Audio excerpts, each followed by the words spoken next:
إن الله وملائكته يصلون على النبي يا أيها الذين آمنوا صلوا عليه وسلموا تسليما.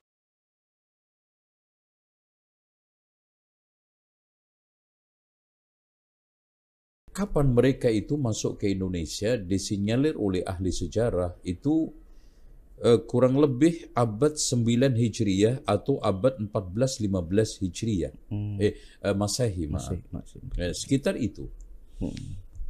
Ini bersama masuknya Syekh Maulana Malik Ibrahim yang mereka notabene juga diklaim sebagai turunan Rasulullah SAW, kan gitu.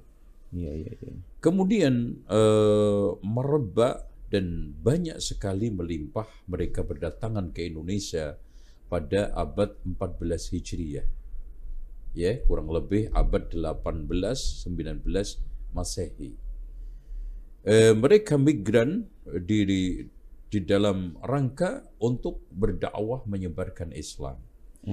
Nah, di Indonesia sempat terjadi pertentangan antara Arab turunan Rasulullah dengan Arab bukan turunan Rasulullah SAW. Oh gitu.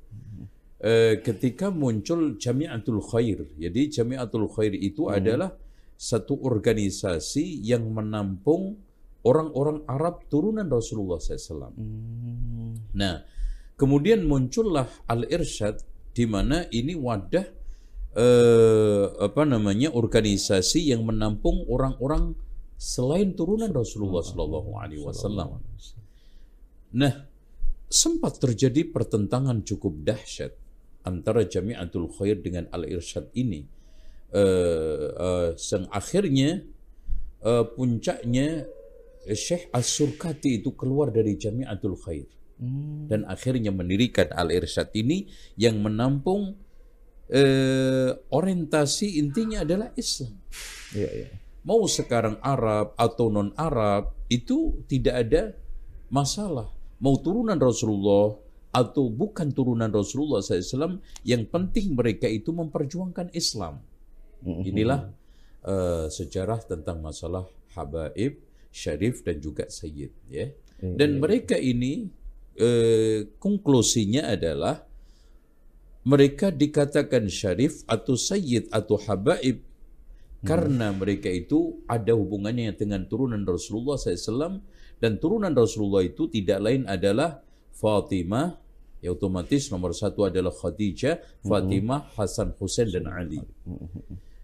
Itulah yang dikatakan oleh Rasulullah SAW, taraktu fikum amraini in tamassaktum bihima lan tadillu ba'di. Aku tinggalkan dua perkara yang bila kalian berpegang teguh dengan dua perkara itu, kalian tidak akan tersesat selamanya. Rasulullah katakan kitabullah wa itrati, kitabullah dan anak cucu saya.